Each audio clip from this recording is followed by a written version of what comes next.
माताओं से कहना चाहूंगा, अगर घर में बच्चे चिड़चिड़े हों, क्रोध कर रहे हों, घर में बच्चे कहने पर नहीं चल रहे हों, कहीं ना कहीं तुमको ऐसा लग रहा है कि हमारे घर के बच्चे गलत संगत में जा रहे हैं, पढ़ाई में मन नहीं लग रहा, विद्या अध्ययन में मन नहीं लग रहा, कहीं सत्कर्म की ओर इनका मन नहीं लग रहा, तो मेरा निवेदन रहेगा कि कभी अगर मौका मिल जाए तो चंदन घिसकर, लाल चंदन को घिसकर बेलपत्री के वृक्ष पर त्रिपुंड लगाइए, और बेलपत्री के वृक्ष का वही त्रिपुंड लगी हुई उंगली भगवान देवाधिदेव महादेव के मंदिर में जाकर शंकर जी पे त्रिपुंड लगाइए, और लगाने के बाद वही त्रिपुंड की उंगली घर पर जहां बच्चा जिस कक्ष में पढ़ाई करता हो या जहां सोता हो, उस 3 उंगली को उस घर के किसी भी टेबल, अलमारी, किसी भी स्थान पर ले जाकर लगा दीजिए। वो बच्चा कभी गलत संगत की ओर नहीं जा सकता।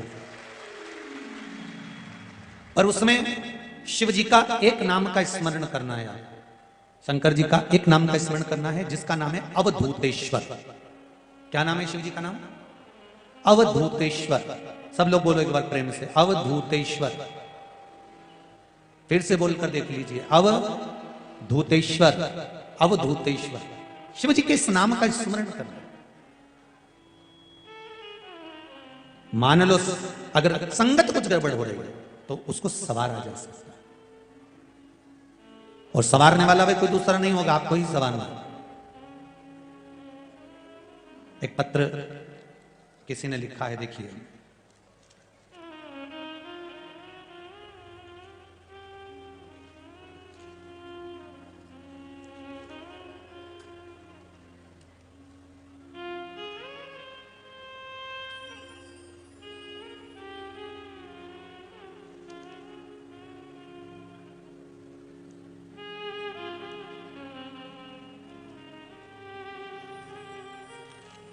मैं पिंकी चौहान देपालपुर से हूं।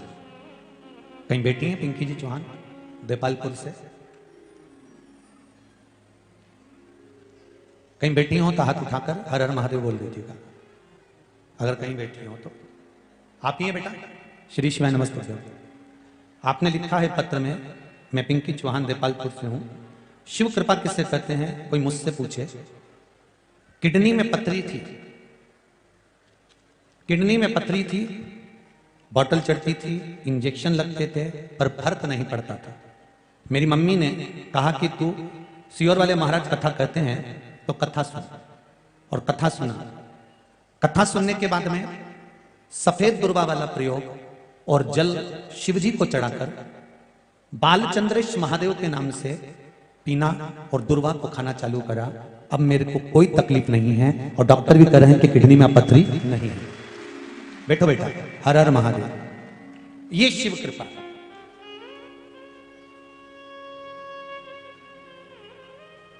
शंकर की करुणा।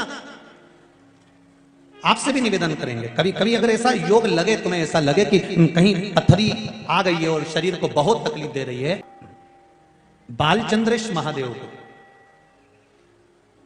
चंद्रमा पे से घुमाकर शिव जी को समर्पित करना है। उसी को लेकर आकर सुबह शिव जी का बालचंद्रेश महादेव नाम लेकर उस दुर्वा को खाना है, और शिव जी पर जल चढ़ाकर उसका आचमन करना है। जल बाबा चाहेगा तो कुछ दिन में वो पथरी अपने आप कहीं निकल ही जाएगी और आपको तकलीफ नहीं। बालचंद्रेश महादेव। आप शिव की आराधना जो करते हैं, शंकर का जो आराधना करते हैं, शिव स्मरण करते हैं, शंकर का नाम का जाप करते हैं, शिव भक्ति में जो डूबते हैं, उसका एक सुख आनंद करने वाला महाराज। माता पार्वती जी रो रही हैं, शिवजी ने कहा तू क्यों रोती है, तेरे रोने का कारण क्या है, क्यों रो रही है, किस लिए रो रही है? प्रभु मेरा पुत्र आज मुझे गलत दृष्टि से देख रहा है, इसलिए मुझे रोना आ रहा है। शिवजी ने कहा चिंता मत कर, इसका अंतिम समय आ गया।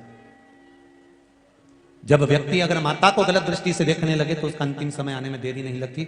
शिव जी ने उसी समय पर काल भैरव को प्रकट करा, और भैरव को प्रकट कर कर उसी समय पर भगवान शंकर ने उस अंधकासुर के प्राणों को हर लिया। भगवान देवाधिदेव महादेव उस स्थान पर खड़े होकर स्वयं काल भैरव को वर प्रदान कर देते हैं, हे भैरव तो जगत के कल्याण के लिए तेरा प्रागट्य हो, जगत कल्याण के लिए। शिवजी का एक अवतार है, शिवजी का एक रूप है भैरव का।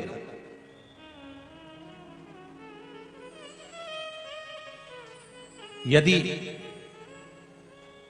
प्रॉपर्टी से जुड़ा हुआ कोई केस चल रहा हो, अदालत में कोई कार्रवाई चल रही हो, कोई अदालत की कार्रवाई चल रही हो और नहीं पूरी हो रही हो, तो भैरव, काल भैरव का स्मरण करना चाहिए। और भैरव मंदिर में भगवान शंकर का ही स्मरण कर कर जो पुष्प, चाहे वो लाल पुष्प हो चाहे श्वेत पुष्प हो, समर्पित करना चाहिए। जैसे विशुभ योग में किया गया सत्कर्म शुभ होता है। विशुभ योग कब आते हैं? शिव महापुराण में वर्णन किया गया है। गीता प्रेस की, गोरखपुर की गीता प्रेस शिव महापुराण की अगर किताब लेकर आएंगे तो उसमें पृष्ठ संख्या 44, पेज नंबर 44 पर विशुभ योग का वर्णन लिखा हुआ है। विशुभ योग 2 बार आता है। एक बार आएगा 21 मार्च को और दूसरी बार आता है 22 सितंबर। ये तो हो गई अंग्रेजी तारीख। हिंदी के अंतर्गत अगर देखेंगे तो चैत्र मास की नवमी और अश्विनी मास की नवमी, ये दोनों को विशुभ योग रहता है। जिस नारी को 14 साल, 15 साल, 20 साल संतान नहीं हुई हो, 18 साल हो गए हो, 12 साल हो गए हो, 10 साल हो गए हो, संतान अगर गोदी में नहीं है, तो विशुभ योग के अंतर्गत बेलपत्री के पेड़ के नीचे शंकर जी के शिवलिंग की पूजन कर कर, खीर बनाकर शंकर जी को भोग लगाकर, किसी ब्राह्मणी को उस बेलपत्री के पेड़ के नीचे भोजन कराकर, खीर खिलाकर, उन्हीं से थोड़ा सा खीर का प्रसाद मांगकर, उसी बेलपत्री के पेड़ के नीचे पति पत्नी अगर वो प्रसाद को पा लेते हैं तो उनका गर्भ ठहर जाता है। यह विशुभ योग है। गीता प्रेस गोरखपुर की पृष्ठ संख्या 44। कई लोग नहीं तो फिर बाद में कहेंगे कि कहां से बोल दिया महाराज, इसलिए आजकल बोलने से पहले आप लोगों को पृष्ठ संख्या भी बता देते हैं कि इस किताब में से, इस जगह से, इस पुराण में से बोल। विशुभ योग 2 बार आता है। एक बार कब आएगा भैया? जम के बोलो जरा। आज कौन सा मार्च है? तो देना चाहिए। अब वो बताएगा कि क्या लेकर जाना, अब वो सिद्ध करेगा कि मुझे कैसे जाना। और एक बात बताएं, अपने जीवन में जरूर उतारिएगा। बड़े से बड़े तकलीफ को, रोग को, बीमारी को, दुख को, कष्ट को मेरा शंकर छोटे से अंगूर पे लाकर छोड़ देता है, अगर आपकी भक्ति श्रेष्ठ है तो। आपकी अगर भक्ति श्रेष्ठ है, आपका विश्वास श्रेष्ठ है, आपका भरोसा श्रेष्ठ है, तो बड़े से बड़े दुख को, बड़े से बड़े तकलीफ को, बड़े से बड़े कष्ट को मेरा शिव छोटे से पर लाकर छोड़ देता है। वो शिव है, वो घड़ी है, साधारण नहीं है। इसलिए कहा, एक बार मैंने शंकर भगवान से विनती करी कि मेरी मम्मी बीपी की गोली खाती है, क्या वो छूट सकती है? मैंने बाबा पर जल चढ़ाया और शिव जी ने ऐसी कृपा करी कि मेरी मम्मी की बीपी की गोली छूट गई और मेरी मम्मी ठीक हो गई। बहन ने दूसरी बात लिखी है, जब यह बात पूरी हो गई तब मेरे काका ससुर को ब्लड कैंसर हो गया। और शिव महापुराण की कथा मैंने सुनी थी तो मैंने सोचा जब भगवान ये काम कर सकता है तो ये भी कर सकता है। ब्लड कैंसर हो गया। काका ससुर को हर 15 दिन में खून की 2 या 3 बोतल लगती थी। गुरुदेव, देवाधिदेव महादेव की कृपा किसको कहते हैं? आपने जो बेलपत्री और पानी वाला उपाय बताया था उसको करना प्रारंभ करा और वो पानी काका ससुर को पिलाना प्रारंभ करा। अब उनका कैंसर ठीक हो गया है, खून लगना भी बंद हो गया है। और अब वो नीचे लिख रही हैं, गुरुदेव अब वो काम पर भी जाने लगे और पूरा काम करते हैं, अब उनको कैंसर नहीं है। ये शिव कृपा, ये शंकर कृपा। कुछ बोलना चाहती हो? माइक दे बाबू।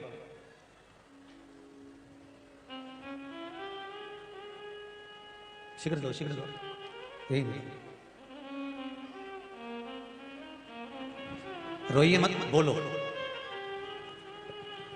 इतनी हिम्मत करिए ना बोलने की तो अच्छे से बोलो और प्रसन्न होकर बोलो, रोने से नहीं। बोलिए। श्री शिवाय नमस्तुभ्यम पंडित जी। श्री शिवाय नमस्तुभ्यम। बाबू कहाँ से आई हो? जी पंडित जी, मैं देवास से आई हूँ। बोलिए। मैंने बहुत कोशिश करी थी वहाँ शिविर में आने की, रुद्राभिषेक के लिए, लेकिन नहीं हो पाया और मैं सोच भी नहीं पाई कि मुझे फिर से दोबारा मौका मिलेगा। श्री शिवाय नमस्तुभ्यं पंडित जी। श्री शिवाय नमस्तुभ्यं। आपका चरण स्पर्श करना चाहती हूँ पंडित जी। मैं बहुत तकलीफों से गुजर चुकी हूँ और कहीं जाकर आपकी कथा का मुझे किसी ने बोला कि YouTube फेसबुक पर शिव महापुराण कथा चल रही है। जब से शिव महापुराण से जुड़ी हूँ पंडित जी, जब से बहुत बहुत फायदा हुआ पंडित जी, मैं बता भी नहीं सकती हूँ। तो बस तुम खुश हो, ये रोना नहीं, छोड़ो बाबा पर। लेकिन अभी बहुत सारी समस्या ऐसी है पंडित जी जो आगे आगे आगे आगे आई जाती है। मेरी बेटी है 12-13 साल की, तुलसी राठौड़, उसे ऐसी समस्या है, आए 3 डॉक्टर में पैसा लगाना पड़ता है पंडित जी। जब बाबा पर इतना विश्वास है ना, जी। तो बाबा पर भरोसा है और बाबा यहाँ तक लेकर आए जी, हैं ना, जी। तो इतना विश्वास कर कर जाना कि यहाँ से जाने के बाद में 3 महीने बाद आप अपने कुबेरेश्वर धाम आ जाओगे, ठीक करेगा श्री शिवाय नमस्तुभ्यं। हर हर महादेव। बैठिए बैठिए। शंभू है, आप दिल से उसको पुकारिए, आप दिल से उसको कहिए, वो सुने। शंभू शरण पड़ी मांगू घड़ी रे घड़ी, दुख काटो दया करी ने दर्शन। अगर शिव ने कृपा, जैसे बहन कह रही हैं कि बाबा ने साथ दिया है, तकलीफ आई तो साथ उसी ने दिया है ना, फिर क्या सोचो, क्या सोचो। फिर कहूंगा इस देपालपुर की धरा के लिए कि देपालपुर वालों, कहीं बहुत सारा पुण्य का मटका भराया होगा तो कुबेर भंडारी की कथा यहां हो रही है, उसकी कृपा।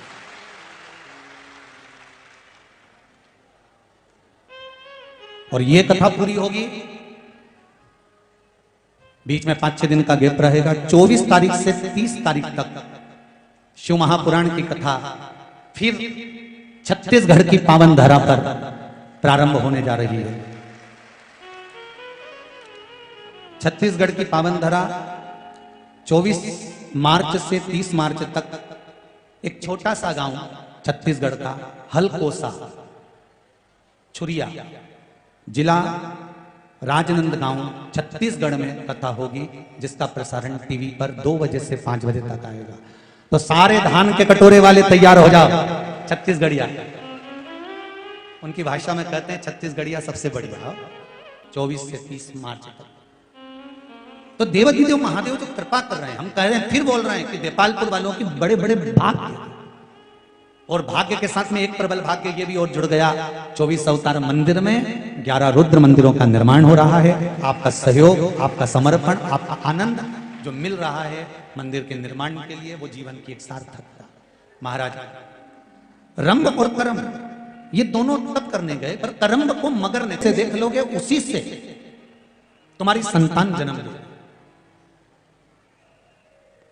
रंभ जब तप करके उठकर जाने लगा, रंभ जब तप कर कर जाता है, उठकर जब जाने लगा, तब उसने एक महिष को, एक भैंस को प्रेम से देख लिया, और महिष को प्रेम से देखा तो उस महिष का गर्भ ठेर गया। महिष जब घर पहुंची तो उसका जो पति था, भैंसा महिषा, उसको लगा कि मेरी पत्नी गर्भित कैसे हो गई, तो उसको लगा कि ये रंभ की संतान है। उसने रंभ को मार दिया। रंभ मरा, रंभ का अंतिम संस्कार हो रहा था। महिष को लगा कि मेरे गर्भ में इसकी संतान है तो मैं इसकी पत्नी होगी, इसके साथ सती हो जाती हूं, और महिष वो जलती हुई चिता में कूद गई। जैसे ही महिष भैंस जलती हुई चिता में कूदी, वैसे ही उस महिष के एक पुत्र का जन्म हुआ, जिसका नाम महिषासुर हुआ। महिषासुर, महिषासुर ने तप करा, साधना करी और भगवान से वर प्राप्त करा, अगर मुझे मारे तो कोई स्त्री मारे, मरू तो स्त्री के हाथ से, नारी के हाथ से। देवताओं के उपद्रव प्रारंभ कर दिया इस महिषासुर ने, सब थक गए। तब मां आदि शक्ति, मां जगत जननी दुर्गा भवानी, माता रानी स्वयं शेरों वाली स्वयं प्रकट हो गई, और मां आदि शक्ति जगदम्बा दुर्गा भवानी मां शेरा वाली जब प्रकट होती है, सारे भक्तों ने उनको पुकारा। सब अब इस प्रसंग में एक बात बड़ी सुंदर है, ध्यान देना जरा।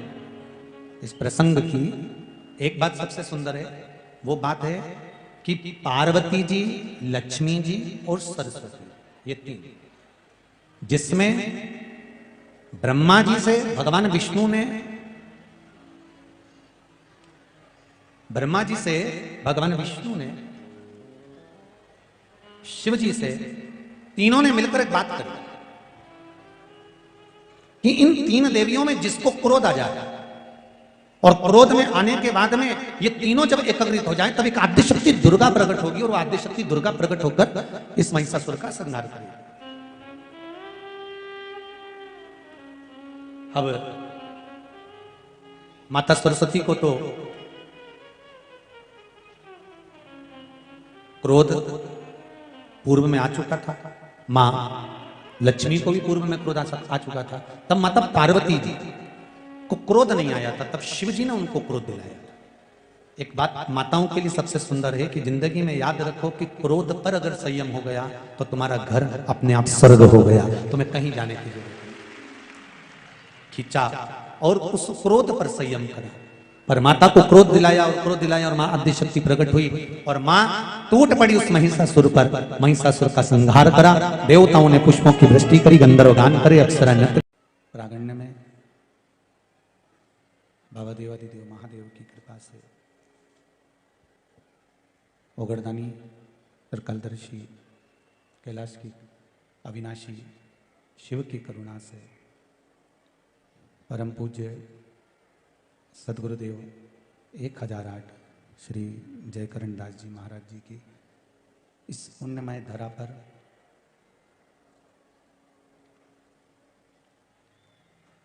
उन्हीं के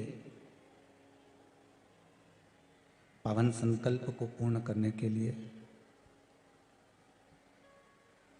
11 रुद्र मंदिर के निर्माण हेतु ये पावन शिव महापुराण की कथा का दिव्य और भव्य आयोजन रखा गया है। संत विचार करते हैं, अपने मन की बात परमात्मा से कहते हैं, परमात्मा फिर आपको प्रेरित करता है, तब जाकर किसी पावन मंदिर का निर्माण कार्य हो पाता है। जब वो करेगा तब होगा।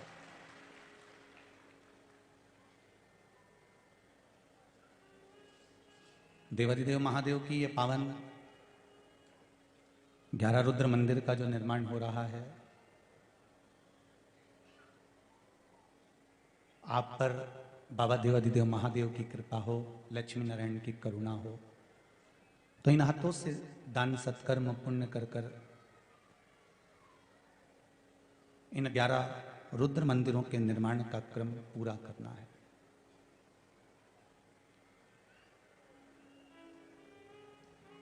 रुद्राक्ष महोत्सव के एकदम बाद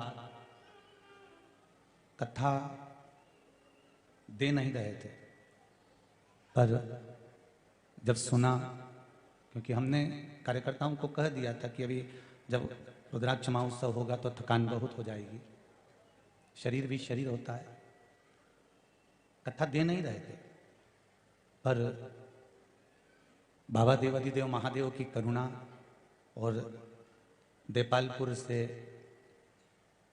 मनोज जी पटेल और चिंटू भैया दोनों निरंतर एक ही बात कहते रहे, गुरुदेव रुद्राक्ष उत्सव के बाद की भले आपको थोड़ा परिश्रम रहेगा पर मंदिर का निर्माण हो जाएगा। और इसीलिए कुबेरेश्वर धाम की इस पावन धरा से केवल आप लोगों के लिए ये पावन 11 रुद्र मंदिर निर्माण के लिए ये शरीर भी यहाँ आया है और ये वाणी भी यहाँ आई है।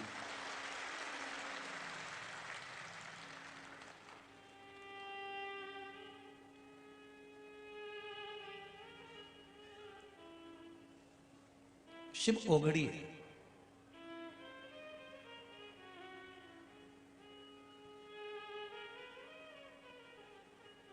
मंच पर विराजमान सभी ब्राह्मण जन, श्रृंगारी बाबा बद्रीनारायण जी का श्रृंगार करने वाले और जो भी संत साधु सन्यासी तपस्वी साधक उपासक जो बैठे हैं, सबको नमन करता हूं। और संतों से भी बड़ी संत मेरे भारत भूमि की इन माताओं के चरणों को नमन करता हूं। आप सभी को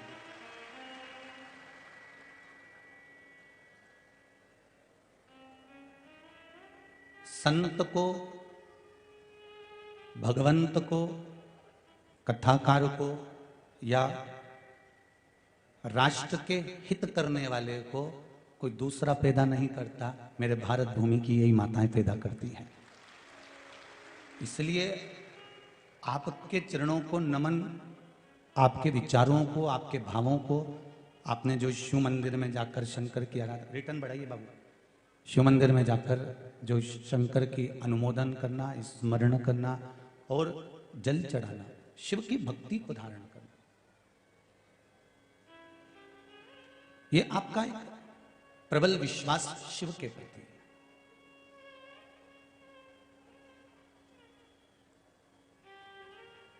एक भरोसा ही तो है संसार में, इसके सिवा है क्या?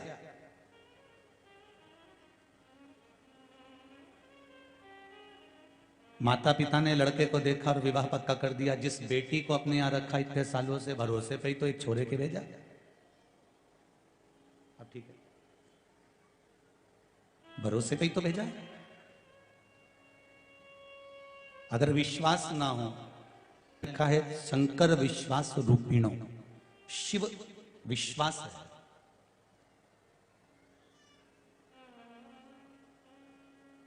और शिव रूपी विश्वास जिसके भीतर प्रवेश कर जाता है, फिर वो जिंदगी में कभी धोखा नहीं खाता।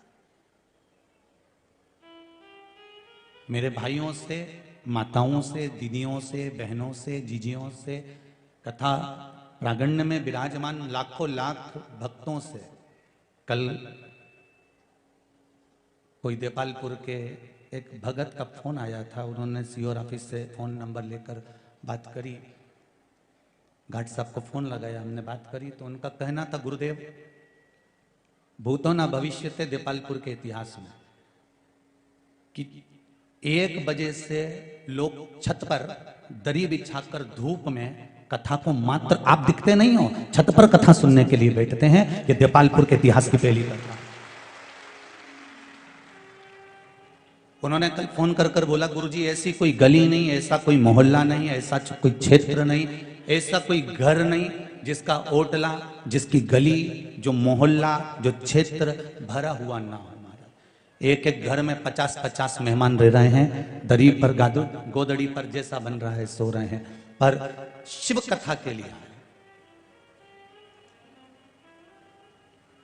कोई सीहोर वाला महाराज आपके घर पे आकर पीला चावल देने नहीं गया था,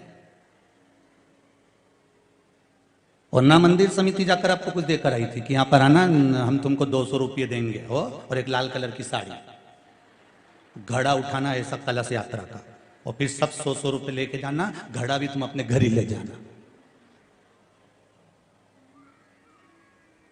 वो भीड़ तो बहुत देखी होगी आपने, पर ये भीड़ नहीं है, ये मेरे शंकर के गण हैं जो यहां पर बैठकर कथा कर प्रस्थान कर रहे हैं। और शिव के गण के साथ में ये वो हिंदू है जो अभी तक सोया था, जाग गया है कि शिव मंदिर में कैसे जाना। धर्म किसको कहते हैं, धर्म की ध्वजा किसको कहते हैं, हमारा सार्थक सनातनी धर्म किसको कहते हैं, भगवान का भजन किसको कहते हैं। लोग इनको भटका दिए थे। कोई कहता था यहाँ आ जाओ, 4-6 लोग कहीं का कोई घूमे, मैं नारियल और अगरबत्ती लेके पहुंच गए, फिर कहीं मालूम पड़ा यहाँ पहुंच जाओ, फिर कहीं इधर पहुंच जाओ, कहीं उधर पहुंच जाओ। दुनिया भर में जब ठोकर खा ली, धक्के खा लिए, तब दुनिया के लोगों को मालूम पड़ा कि अंत में कहीं नहीं जाना है। अंत समय प्रभु वचन दिया तो निभा, फिर अंत कुछ भी नहीं है, केवल एक सार तत्व है और वो परमात्मा के चरणारविंद है। फिर उसको भटकना नहीं। आप जितने लोग शिव महापुराण की कथा को सुन रहे हो ना, आप जितने लोग कथा का रसपान कर रहे हो, चाहे आस्था चैनल के माध्यम से कर रहे हो, चाहे फेसबुक यूट्यूब के माध्यम से कर रहे हो, चाहे इस पावन पंडाल में, चाहे प्रांगण में, जहां बैठकर कथा सुन रहे हो, कहीं ना कहीं मेरे ओघड़ दानी मेरे शंकर ने आप पर कृपा जरूर करी है, इसलिए आप इस कथा पंडाल में आए हो, उसकी कृपा हुई।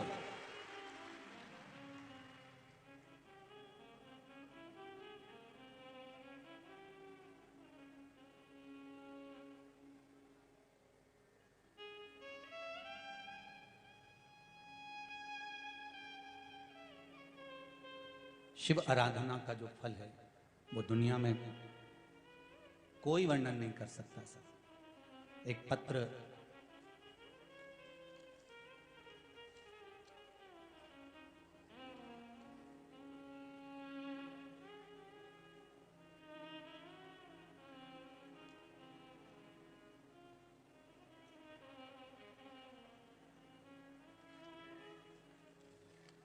ज्योतिष कार्यालय 18 एकादशी माता मंदिर सखीपुरा इंदौर गेट उज्जैन।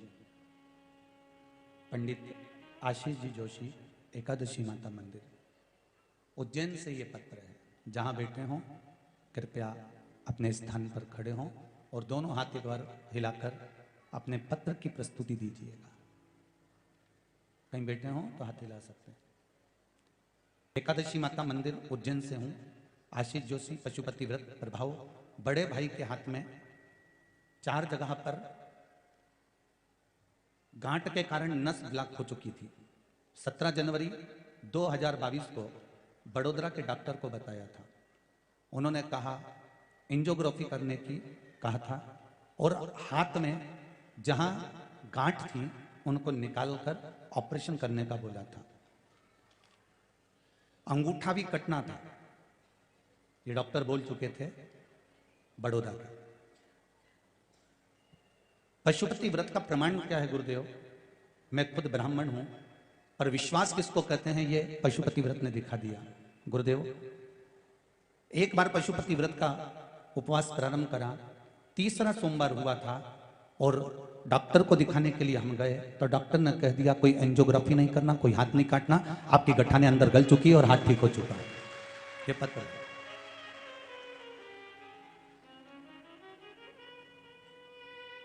शिव उपासना किसको कहते हैं? शंकर की उपासना केवल विश्वास से करिएगा। और मेरी माताएं और मेरे भाई अगर इस कथा के पंडाल में आए हो ना, आप लोग आस्था चैनल पर अगर कथा सुन रहे हो या फेसबुक पर कथा सुन रहे हो तो एक बात बड़े ध्यान से लगा कर रखना, कहीं पर भी कथा सुन लो, विश्वास रखकर अगर सुनी है, भले आपका और हमारा मिलना नहीं हो रहा, पर विश्वास रखकर अगर सुनी है तो 3 महीने में मेरा बाबा आपकी मन की मुराद तो पूर्ण कर ही देगा। ज्यादा समय नहीं लेता कि भगवान कृष्ण कालिया नाग को मारने के लिए एक कदम के पेड़ के ऊपर चढ़े और फिर गेंद को लेने के लिए कूद पड़े। बोलो सही है कि गलत है? अरे बोलो तो सही जीजियो, सही है नहीं? हाँ नहीं, कथा कहीं गड़बड़ होनी ना तो तुम तो बिल्कुल बोल दिया करो कि कथा गड़बड़ हो गई, ठीक है? तो महाराज सुधर जाएगा। माँ होती है जो बेटे को सुधार सकती है, और आप सब मेरी माँ हो, अपने बेटे को सुधारने का हक आपका है, आप सुधार सकते हैं। कहीं पे भी गड़बड़ होना तो तुरंत बोल दो, ए छोरा, ए नाना, बस उतनी देर में तुम्हारा सीधा। तो तुम तो बिल्कुल कई दिक्कत नहीं। अपने अपन कथा करने बैठे हैं, इसका मतलब ये तो नहीं कि महाराज ही महाराज बोलेगा, तुम भी बोल सकते हो।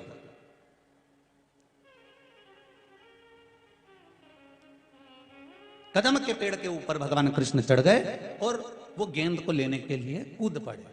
श्रीमद् भागवत कथा में आता है कि यमुना जी के घाट पर कालिया नाग के विष से यमुना इतनी विषैली हो गई थी कि जितने घाट पर जितने पेड़ थे, जितने वृक्ष लगे थे, वो सारे के सारे सूख चुके थे।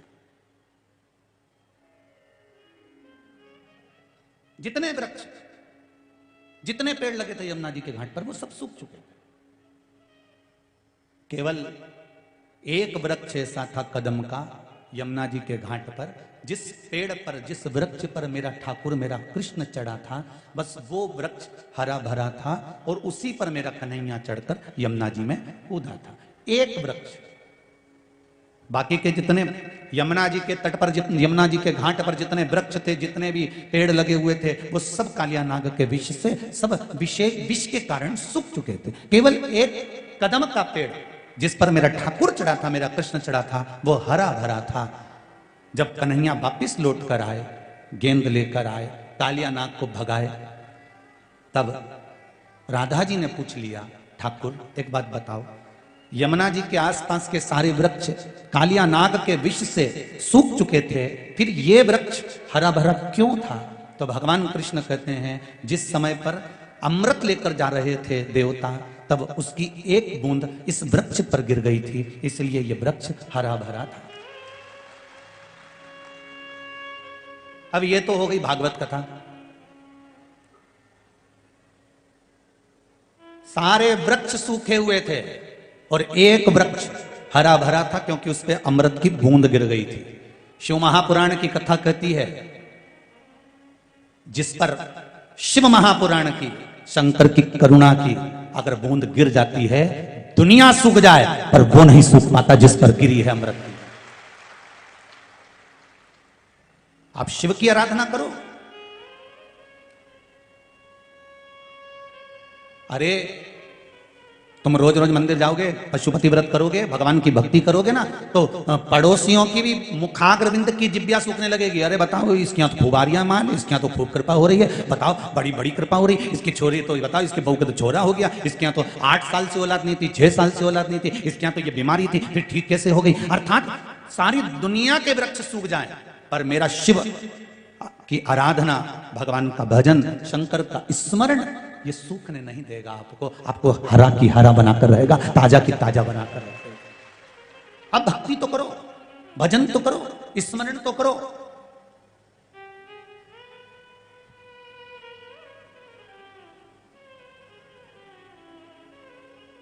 आप भगवान की भक्ति में डूबना प्रारंभ करिए, दुनिया का सारा आनंद आपके पास में पहुंच जाएगा।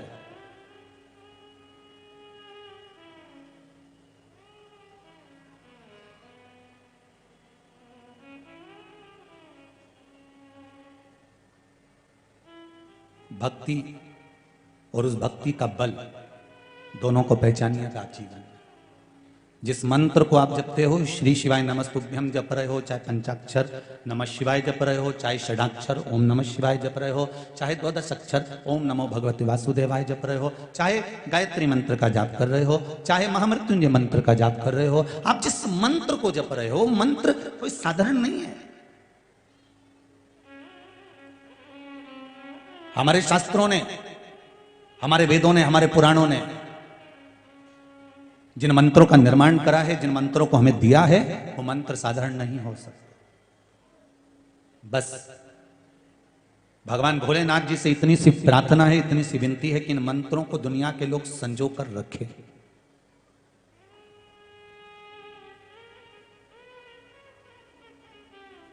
आपको एक बात कुबेरेश्वर धाम की कथा में कही थी, हमें बाबाओं के चक्कर में या महाराजों के चक्कर में नहीं पढ़ना, हमें तो एक के चक्कर में पढ़ना है, वो है देवाधिदेव महादेव। इसके सिवा में किसी से मतलब नहीं। तुम्हें सियोर वाला महाराज से भी बिल्कुल मतलब नहीं होना चाहिए। तुम्हें तो मतलब होना चाहिए देवाधिदेव महादेव से, जिसके ऊपर तुमने एक लोटा पानी चढ़ाया। जब द्रौपदी का चीर खिंचा रहा था, जिस समय पांडव और कौरव जुआ खेलने जा रहे हैं, भगवान कृष्ण पास में बैठे हुए हैं और जुए खेलने की खबर आती है युधिष्ठिर के पास में कि जुआ खेलने बुलाया गया है, चौसर खेलने बुलाया गया है। भगवान कृष्ण ने 4 बार पूछा युधिष्ठिर से, युधिष्ठिर तुम पांचों की पांचों भाई बैठकर बात कर रहे हो, कहीं जाने की बात कर रहे हो, कानाफूसी कर रहे हो, मुझे तो बताओ कि बात क्या है, क्या हुआ, मुझे तो बताओ। तब आखिरी तक युधिष्ठिर ने, अर्जुन ने, नकुल ने, सहदेव ने, भीम ने नहीं बताया तो नहीं बताया भगवान कृष्ण को। ऐसी गलती तुम मत कर जाना। समस्या सामने आकर खड़ी हो, दूसरों को बाद में बताना। पहले तुम्हारे घर में जो भोलेनाथ जी का शिवलिंग रखा हो, भले इतना सा हो, छोटा सा हो, पीतल का हो, पाषाण का हो, चाहे स्फटिक का हो, चाहे मोती का हो, चाहे मट्टी का हो, जिस कंकर को तुम पूज रहे हो शंकर मानकर, तुम जिस शिव की आराधना कर रहे हो, या जिस मंदिर में जाकर तुम एक लोटा पानी चढ़ा रहे हो, तुम्हारे जीवन में जिस दिन समस्या आकर खड़ी हो जाए, तुम पांडवों जैसी गलती मत कर जाना कि उन्होंने कृष्ण पास में था और उसको नहीं बताया, मेरा कन्हैया पास में था और उनको नहीं बताया। वो गलती तुम्हें नहीं करना। तुम्हारे पास जैसी समस्या आए, जैसी कोई विकट समस्या आकर खड़ी हो जाए, एक लोटा पानी भरना, शंकर के मंदिर चली जाना और पानी चढ़ाते चढ़ाते कह देना ये समस्या उलझ गई है, मेरी ये समस्या उलझ गई है भोलेनाथ। तुम्हें सियोर वाले महाराज को फोन लगाने की जरूरत नहीं है, तुम्हें किसी के पास जाने की जरूरत नहीं है, 2 अगरबत्ती नरियल लेकर हिलने डुलने वालों के पास जाने की जरूरत नहीं है। तुमको केवल एक काम करना है, शिव के द्वार जाना है, शंकर के मंदिर जाना है, शिव की चौखट पर जाना है, भगवान शंकर को 1 लोटा पानी चढ़ाकर भगवान शंकर से बस प्रार्थना कर देना कि बाबा मेरे जीवन में ये समस्या आकर खड़ी हो गई है, मेरे जीवन में ये समस्या आ गई है और इसको आपको संभालना है, कोई दूसरा नहीं। पांडवों ने गलती कर दी और देखो भगवान कृष्ण 4 बार पूछ रहे हैं, बोलो पांडव, ए युधिष्ठिर बोल क्या हो गया? कुछ नहीं स्वामी, कुछ नहीं, कुछ नहीं। मां अपने बेटे का मुख देखकर पहचान जाती है, बाप अपने पुत्र का चेहरा देखकर पहचान जाता है कि आज कहीं घाटा खाकर आ गया है। और बाप कहता है छोरा घबराना नहीं हो, मुझे बता क्या बात है। कुछ नहीं पता, बढ़िया। तो फिर तेरे दोस्त का फोन काय को आ रही है बार बार बार? नहीं, वो तो ऐसे ही बोल रहा है कि आजा चौराहे पे अपन घूम के आते हैं जरा बाजार तक, 24 अवतार मंदिर तक जरा यूं ही राउंड लगा के आए अपन, ले आ तो जरा। छोरा मेरे को बता तो सही बेटा। माँ पूछे बाबू, ए नाना मेरे को बोल तो सही बेटा, क्या हुआ क्या है बोल तो तू। कहीं नहीं माँ, अब भी आऊं, अब भी गया, अब भी आया। और जब पहुंचा वो कहीं बाजार में और दोस्तों ने उसको घेर लिया, पैसा मांगा, ला दे जो तूने पैसा लिया था वो दे। अगर यही बात तू अपने पिता से और माँ से एक बार कहता तो सही। माँ कह देती छोरा ये चेन उतार के ले जा और जा पैसा देकर आ, तू चिंता मत कर मैं बैठी हूं। बाप कहता छोरा घबराने की जरूरत नहीं है, आज प्रॉपर्टी तेरी है, कल भी प्रॉपर्टी तेरी है, मरूंगा उसके बाद भी प्रॉपर्टी तेरी होगी। क्या चाटू इस जमीन को? ले चल मेरे साथ, अब भी फसल बेचूं, अभी सामान बेचूं, अभी पैसा देखी हूं। काहे को चिंता करता है छोरा? ये बाप होता है, ये माँ होती है। पर छोरा बताए नहीं, वो तो केवल एक को बताए, जगदम्बा चंद्रघंटा को। तब और जगदम्बा चंद्रघंटा क्या करेगी? अरे बोलो तो सही, ज्यादा से ज्यादा अपने पापा को फोन लगाएगी, ऐसे के साथ ब्याह कर दिया, कर्जे में लदा लूं, एक मेरा मंगलसूत्र तक ले गया। वो क्या करेगी? नहीं, थोड़ा तुम्हें बुरा तो लगेगा जीजियो, जगदम्बा जितनी बैठी होगी ना, जो ओरिजिनल जगदम्बा होगी उसी को बुरा लगेगा, जो जगदम्बा है ही नहीं तो उसका क्या बुरा लगे? आग लगे बस्ती में अपन रो मस्ती में, अपने को भी करना उसमें। जो है ही नहीं जगदम्बा तो उसको क्या बुरा लगे? बुरा उसको लगे जो जगदम्बा ओरिजिनल, जो यहां से जाते से भिनक जाते, अब मत चले जाना मिश्रा जी की कथा में, और टीवी बंद कर दो आस्था चैनल, ये महाराज जब आए नहीं ये आग लगाए घर में। अरे बिना माचिस का माचिस से सियोर वाला महाराज, सोचना नहीं। मेरा जगदम्बाओं से भी निवेदन है, अगर तुम्हारा पति तुमको कुछ बता रहा है ना, 1 मिनट की देरी मत करना और सीधे अपनी सास के पास जाना। माई के बाद में पहले सास के पास जाना। मम्मी 2-3 दिन से इनको थोड़ा सा कुछ अच्छा नहीं लग रहा। क्या हुआ बेटा? मुझे बता छोरी, क्या हो गया? पापा ऐसी बात है, मम्मी ऐसी बात है। तुमको अगर तुम्हारे पति ने कुछ बात बताई है तो सबसे पहले आप सास ससुर को बताइए। निर्णय वो देंगे, सुधार वो देंगे, क्योंकि घर का बाप है वो, घर की माँ है वो। उसने धूप में बाल सफेद नहीं करे, जिंदगी खपा दी तुमको बड़ा करने में, तुमको पाल पोष कर आगे लाने, पूरी जिंदगी गवा दी उस माता पिता ने तुमको आगे लाने के लिए। चिंता मत करना, दुख आए। भगवान कृष्ण ने 4 बार कहा मुझे बताओ क्या बात है? कुछ नहीं प्रभु, बढ़िया एकदम, कहीं नहीं कहीं नहीं कहीं नहीं, और कहीं नहीं करता रहा। भगवान जाने लगे कहां? जहां युधिष्ठिर जा रहे थे उनके साथ में कृष्ण जा रहे हैं। युधिष्ठिर ने अर्जुन से कहा कृष्ण साथ जा रहे हैं, इनके सामने चौसर कैसे खेलेंगे, जुआ कैसे खेलेंगे? एक काम करो अर्जुन, तुम भगवान कृष्ण से कह दो कि तुम बाहर ही रुक जाओ। अर्जुन गए दौड़ते दौड़ते, द्वारकाधीश की जय हो। सखा मित्र अर्जुन, क्या बात है? अर्जुन ने कहा प्रभु कहां जा रहे हो? भगवान बोले दुर्योधन की सभा में, धृतराष्ट्र की हस्तिनापुर की पावन सभा में जा रहा हूं। मैंने सुना है आज कुछ होने वाला है। भगवान को तो सब मालूम था, पर के तो सही कुछ होने वाला है। अर्जुन ने कहा द्वारकानाथ से प्रभु हाथ जोड़ के निवेदन करता हूं आप बाहर रहना, हम अंदर जाना। भगवान कहने लगे मेरी जरूरत है, अंदर मैं चलूंगा नहीं। अर्जुन ने कहा हाथ जोड़कर निवेदन करता हूं पांडवों की ओर से, जब तक तुम्हें बुलाए नहीं तब तक तुम अंदर आना मत। हम बुलाएं तब आना, ऐसे मत आ जाना। आपको मेरा वचन देना पड़ेगा, मेरे शीश की सौगंध है आपको, मैं आपको सौगंध देता हूं। अर्जुन कहते हैं जब तक बुलाए नहीं तब तक अंदर आना मती। भगवान कृष्ण आंख में आंसू भर लिए। हस्तिनापुर के दरवाजे के बाहर एक कुर्सी लगी हुई थी, सिंहासन लगा हुआ था, जिसको वेटिंग सीट कहते हैं, वेट करने के लिए वहां बैठ गए। अंदर चौसर चालू हुई।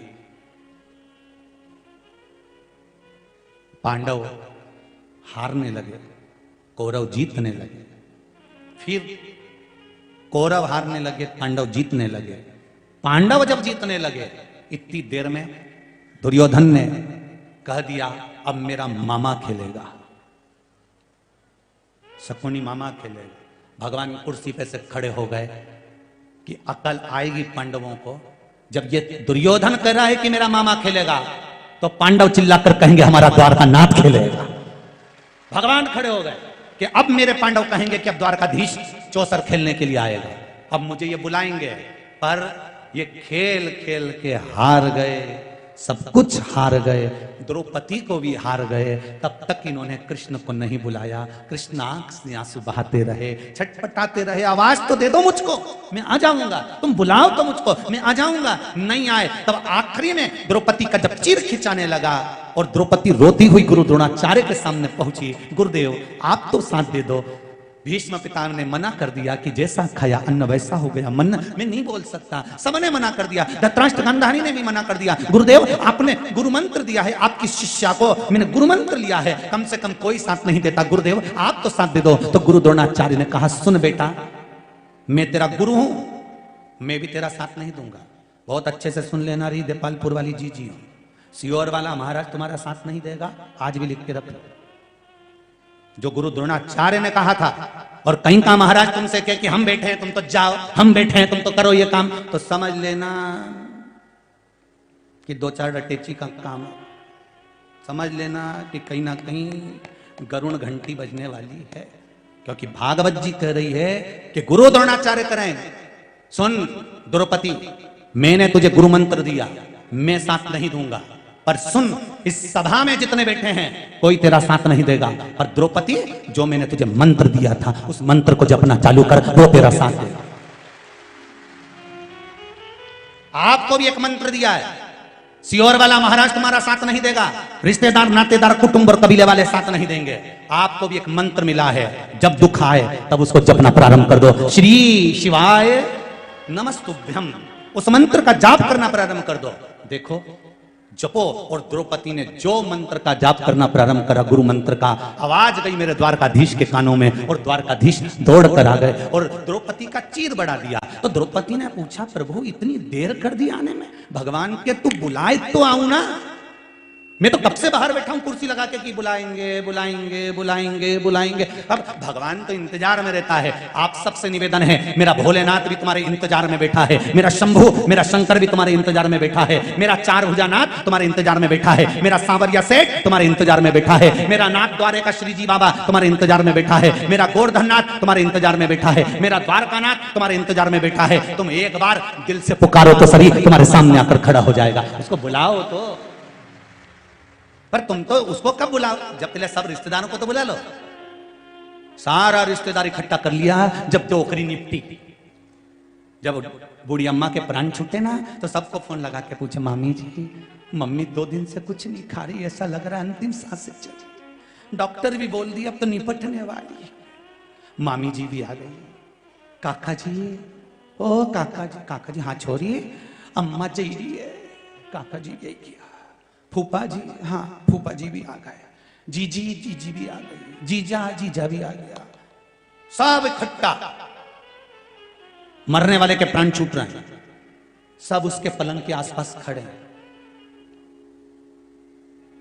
इधर से कोई आवाज लग रहा, जीजी बोलो तो एक बार देखो तुम्हारा छोरा खड़ा। जीजी उस छोरा को देखे और आंख में से आंसू बहाए, बोल तो सके नहीं, अंतिम समय में आंख में से आंसू गिर रहा। तो इतने में मौसी बोली देखो छोरा को पहचान गई। अरे क्या पहचान गई? आंख में आंसू इसलिए आ रहा है कि इनके लिए जोड़ जोड़ के मर गई, कभी मुख से राम नाम और कृष्ण नाम नहीं लिया, इसलिए आज ऐसे जाना पड़ रहा। सबको बुलाया। अरे हाथी की कथा कहती है, गजेंद्र मोक्ष की कथा श्रीमद् भागवत की। हाथी के प्राण छूट रहे थे, सारा परिवार पास में खड़ा हुआ था। हाथी का कोई पैर छुड़ा पाया था? अरे बोलो तो, किसी ने छुड़ाया हाथी का पैर? कोई नहीं। फिर हाथी ने विचार कर लिया, ये सब दिखावे का है, सब चोटाओं ने जीतता है, सब लुटेरा नंबर 1 का चोटा हूं। जिस घर में अपन रहे, परिवार में जिसमें रहे, ये सब चोटा ही तो है, मरते से ही सब निकाल लेगा चोटा हूं। सब आधी रात के ही गायब, और आखिरी में भी नहीं छोड़ेंगे। आग लगाकर आने के बाद में तीसरे दिन फिर पहुंच जाएंगे, डंडा लेके, फावड़ा लेके, खारी समेटने नहीं, देखने जाए, देखो कहीं सोना की बाली तो नहीं दी। जब इनके कहीं नहीं मिले तब 2-4 हड्डी उठा के लिए आए और घर पे आके फिर मीटिंग करें, हरिद्वार ले जाएं कि नेमावर ले जाएं कि नर्मदा जी ले जाएं। और अम्मा कहती कहती मर गई, छोरा एक बार मुझे नर्मदा नहवाला, एक बार हरिद्वार ले जा, एक बार इलाहाबाद प्रयागराज ले जा। नहीं ले गया, और अब हड्डियों को ले जा रहा, और इतने प्रेम से ले जा रहा, सीट बुक करा ट्रेन की। चाय पिए तो पहले अम्मा को पिलाए, वो 4 हड्डियों को। रोटी खाए तो पहले उनकी पत्तल निकाले, और क्या क्या अम्मा खा लो। अम्मा भी मन में सोच रही, जिंदा थी तब नहीं ले गया, और अब लोटा में भर के ले जा रहा है। अम्मा ने भी सोच लिया, तू भले मुझे गंगा छोड़िया चाहे गया जी छोड़िया, कहीं नहीं जाऊंगी, यहीं देपालपुर में तेरी छाती पे मुंह डालूंगी, जा जा जा, नहीं जाऊंगी, जा। अब सारा महाराजों से पूछती फिर रही, बताओ क्या हो गया? पितृ दोष लग गया। तो हम तो अम्मा जी के तो गंगा जी छोड़िया है, नी गई डोकरी, नी गई, आ गई वापस कर जाए, और जीवन तुम्हारा सार्थक हो जाए। मरने के बाद गुलाब जामुन खिलाने से कुछ नहीं होगा। मरने के बाद वो मालवा के संत श्री नागर जी महाराज बड़ी सुंदर लाइन बोले, तेरा तेरा दिन याद करे, क्यों रे नर सुमिरन क्यों करे। और इसके बाद नुक्ति झड़े, क्यों रे नर सुमिरन क्यों। फिर तो कहता कहता बोले, गरम लाओ, गुलाब जामुन आए तो उंगली का इशारा दे, दो तल दे। परसने वाला भी के एक से काम नहीं चले। फिर ब्याई जी का मतलब क्या हुआ? फिर सब्जी भी आई नहीं बाल्टी में, तो कहता जा तरी तरी तरी तरी, तो वो भी के ऐसी मरी मरी मरी तरी, सब धरा रहे। अरे भाई,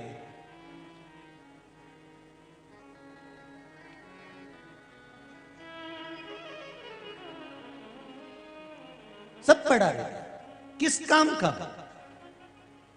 जीते जी सेवा करो माता पिता की, जीते जी आदत करो माता पिता का। घर के जितने बड़े बुजुर्ग बैठे हैं, इनका सम्मान करना प्रारंभ कर दो। घर में भले जेठ हो, जेठानी हो, जो भी हो, तुम्हारे से छोटे हो चाहे बड़े हो, सबका आदर करना प्रारंभ कर दो, सम्मान करना प्रारंभ कर दो। वाणी में मिठास लेकर आओ। पहले कहते थे वाणी ऐसी, जम के बोलो जरा, वाणी ऐसी बोलिए जो मन का आपा खोए। और आज के जमाने में वाणी ऐसी बोलिए जो जम के झगड़ा होए, और उससे मत बोलिए जो तुमसे तगड़ा होए। आज का उल्टा रिवाज हो गया जी। तुम प्रेम की वाणी बोलो तो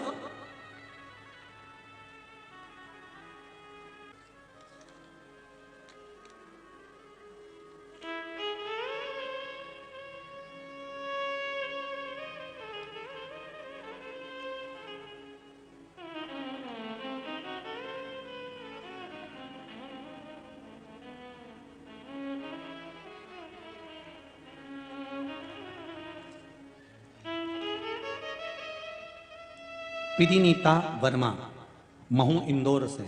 कहीं बैठी हो तो हाथ उठा सकती हैं। परिनीता वर्मा, महू इंदौर से।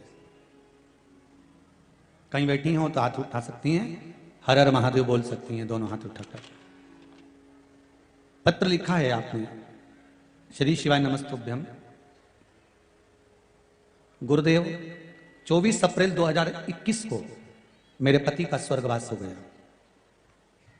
कोरोना बीमारी के कारण वो शांत हो गए। मेरा एक बेटा, 3 बेटियां हैं। इस घटना के बाद मेरा भगवान से विश्वास उठ गया था, ये पत्र में लिखा है। उसके बाद नवंबर माह से हमने शिव महापुराण की कथा श्रवण करना प्रारंभ करी। गुरुदेव, जब नवंबर के महीने से शिव महापुराण की कथा सुनना प्रारंभ करा, शिव भगवान का क्या परिचय है, मैं क्या वर्णन करूं गुरुदेव।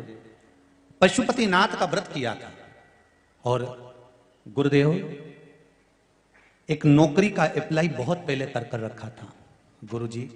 जब पति चले गए, बच्चे 2 से साथ में रह गए, कौन साथ देता है? भगवान को तो उठाकर मैंने रख दिया, विश्वास समाप्त तो हो गया। जिसके साथ में यह घटना घटती है, हो जाता है, विश्वास चले जाता है, समाप्त तो हो जाता है। जब इतनी बड़ी घटना घटेगी तो दुख तो होगा ना। लोग भगवान को भी उठाकर रख देते हैं।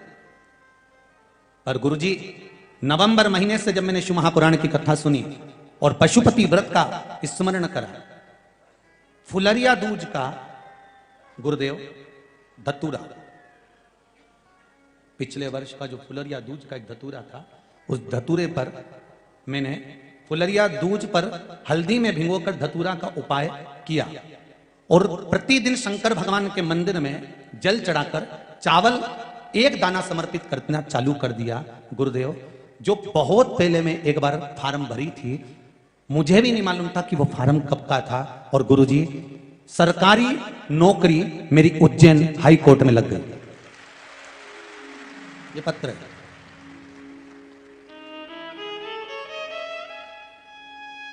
अब जरा ध्यान दें, कौन लगवा रहा है? आज के जमाने में तो नौकरी, वो भी सरकारी, दादा बद्दी वाली जो चप्पल होती है ना, वो में 15 छेकड़ा हो जाए।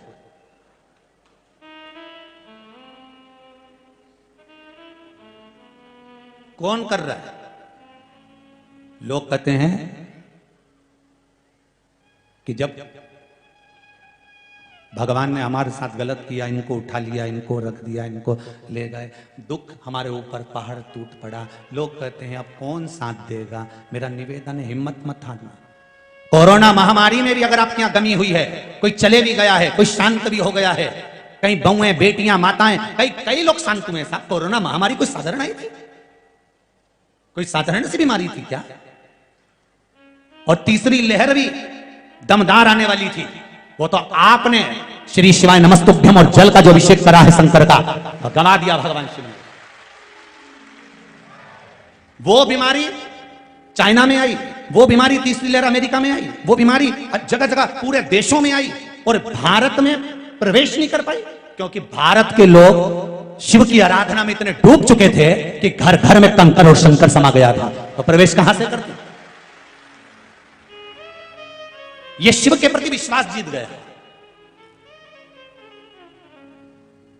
और नहीं तो लोग तो आपने भी सुना होगा कि तीसरी लहर और भारी आ रही है, और भारी आ रही है, और भारी है। और आई थी, आने का उसका पूरा था, पर एक बेलपत्र, एक लोटा जल, एक पुष्प, आपका शिव मंदिर में जाना कोई साधारण नहीं।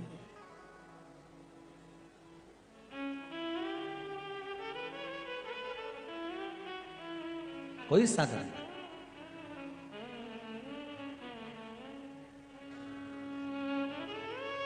बस उससे निवेदन करो, एक भाव से, दिल से, जब शिव मंदिर में जाना तो एक आवाज।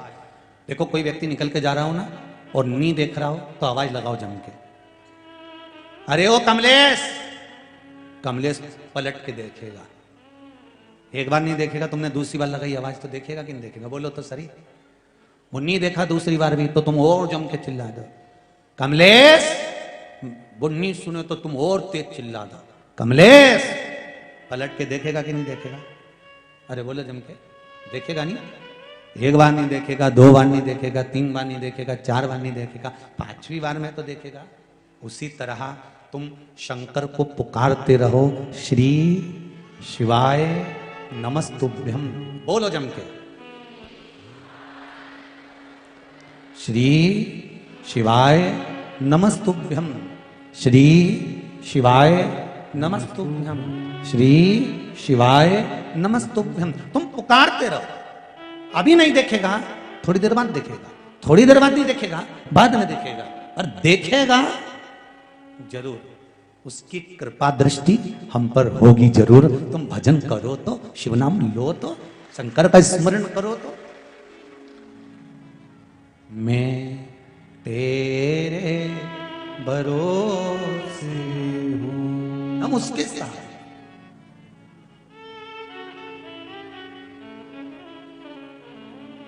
अब तो बाबा से एक विनय बड़े प्रेम से कर दिया कर। और जब आधा एक घंटा हो गया पिताजी को मरे हुए, तो अब पिताजी कहां से बोलेंगे कि चाबी कहां रखी है? पत्नियां बोली कुछ भी करो, इनको जगाओ और चाबी की पूछो, नहीं तो सोच ले। अब बेचारे चारों की चारों गए, डॉक्टर साहब के पास पहुंचे। डॉक्टर साहब इसको कोई इंजेक्शन वगैरह आता हो, पिताजी थोड़ी देर के लिए जाग जाएं और बता दें कि चाबी कहाँ रखी है, बस उतने में तुम्हारा काम हो जाएगा। डॉक्टर साहब बोले 80,000 का एक इंजेक्शन लगेगा।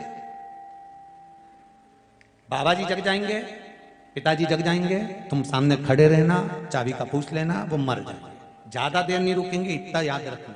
तुम तो लगाओ इंजेक्शन, लाओ 80,000। बहुओं से कहा लाओ 80,000। बहुओं ने 20-20 हजार में रकम बेची है। चाबी इतनी जरूरी थी। 80,000 रुपए लाकर अपने पतियों के हाथ में दिया। पतियों ने वो 80,000 रुपए डॉक्टर साहब को दिया। डॉक्टर साहब ने बहुओं से कह दिया सामने खड़ी हो जाओ, जैसी इंजेक्शन लगाएं वैसे ही पूछ लेना बस। और इन्होंने जैसे ही इंजेक्शन लगाया और लगाते से पिताजी उठ के बैठे, और बैठते से बहू पूछती उससे पहले ससुर ने कह दिया, क्यों री ये पाड़ा के पानी पिलाया कि नहीं पिलाया? और मर गया। वो 80,000 का इंजेक्शन लगाए ना, पाड़ा के पानी पड़े के मर गया। इतने में बबुअन धाड़ धाड़ के रोने लगे। अब इसलिए धाड़ के रो रही थी कि 20-20 हजार भी चले गए।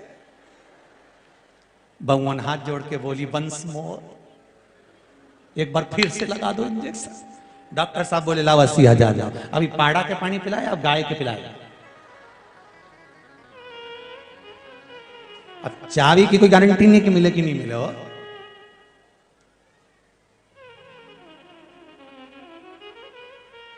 कोई ये जरूरी नहीं है कि आप धर्मात्मा हो तो धर्मात्मा ही होगा। माता जैसी होगी। माँ अगर संस्कारित है, माता अगर पुण्यभागी है, माता अगर धर्मात्मा है, पुण्यात्मा है, सत्कर्मी है, भजनावली है, कीर्तनी है, स्मरण करने वाली है, नाम जाप करने वाली, नाम जाप नाम स्मरण में डूबी हुई है, तो संतान भी वैसी ही होगी। संतान भी वैसी।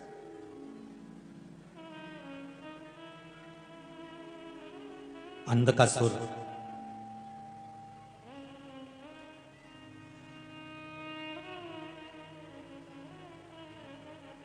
अपने दूतों से कहते हैं जाओ अब मुझे विवाह करना है, जो बहुत सुंदर हो, मैं उसी से शादी करूंगा।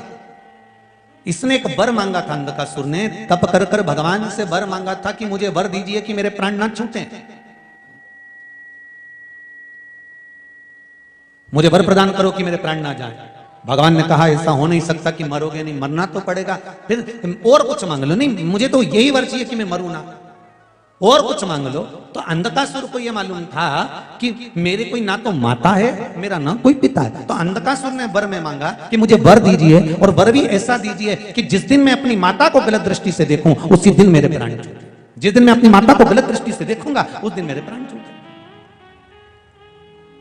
अब अंधकासुर को यह मालूम था कि ना तो मेरी मां है ना मेरा पिता है। इसने कह दिया जाओ मुझे विवाह करना है, जो सबसे सुंदर हो उसको देख कर आओ। तो दूतों ने कह दिया जो सबसे सुंदर थी उसको तो शंकर जी लेकर चले गए। शिव ले गए? कौन? कहा पार्वती। पार्वती इतनी सुंदर है? हाँ। और अंधकासुर माता पार्वती को ही विवाह करने के लिए, उनको देखने के लिए गया। और जो अंधकासुर, क्योंकि यहां उसने वर मांगा था कि जिस दिन मैं अपनी माता को गलत दृष्टि से देखूं उस दिन मेरे प्राण छूट जाएं, उसी दिन मेरे प्राण छूटे। शिव महापुराण की कथा कहती है, हम तो कहते हैं कि इस संसार में, मृत्यु लोक में, भारत की भूमि पर, इस पवित्र धरा पर, भारत की भूमि पर जो जन्म ले, भगवान को वहीं से एक वर देकर भेजना चाहिए कि जिस दिन तो भारत माता को गलत दृष्टि से देखेगा उसी दिन निपट जाएगा।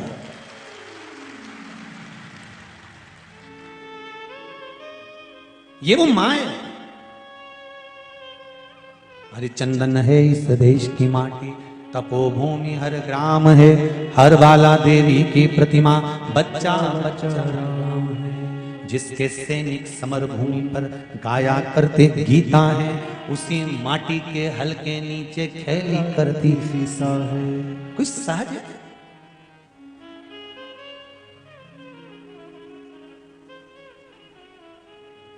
अरे देपालपुर वालों को तो बड़ी प्रसन्नता होना चाहिए।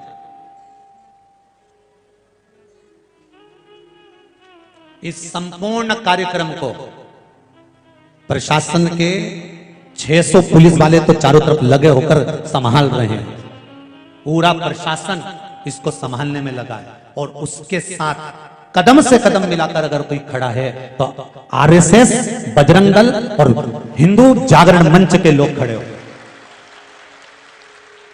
विश्व हिंदू परिषद, हिंदुत्व समितियां, हिंदू जागरण मंच के जितने सदस्य हों, स्वयंसेवक जितने लगे हुए हैं, बजरंग दल के जितने लोग लगे हुए हैं, किसी ना किसी रूप में इस कार्यक्रम को सफल करने में लगे हुए। और पूरा देपालपुर जितने इस पंडाल में नजर आ रहे हैं उससे दुगने रोड पर है, और जितने रोड पर हैं उससे दुगने लोगों की छतों पर बैठे हुए कथा का रसपान कर रहे हैं। कल जब हम निकल कर जा रहे थे तो बसों का ढेर लगा हुआ था। समिति ने कम से कम 20-25 तो पार्किंग बनाई थी। आज जाकर उन पार्किंगों का हाल देखकर आना कि पार्किंग में जगह नहीं बची तो लोगों ने 6-6 किलोमीटर 8-8 किलोमीटर दूर अपने अपने वाहन टिका कर रखे और पैदल चले आ रहे हैं कथा का रसपान करने के लिए। क्या मिल रहा है उनको? क्या मिल रहा है उनको? उनको केवल इतना मिल रहा है कि आज अगर हमारे घर के बेटे, बहू, बच्चे अगर धर्म के प्रति जागृत नहीं हुए तो आने वाला समय हमको नीचे गिरा देगा और बाद में रोना पड़ेगा।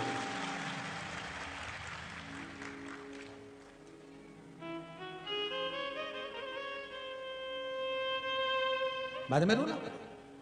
इसलिए जागृत तो हो, जागृत आता है संसार। ये अंधकासुर कह रहा है मां को गलत दृष्टि से देख लिया, माता को।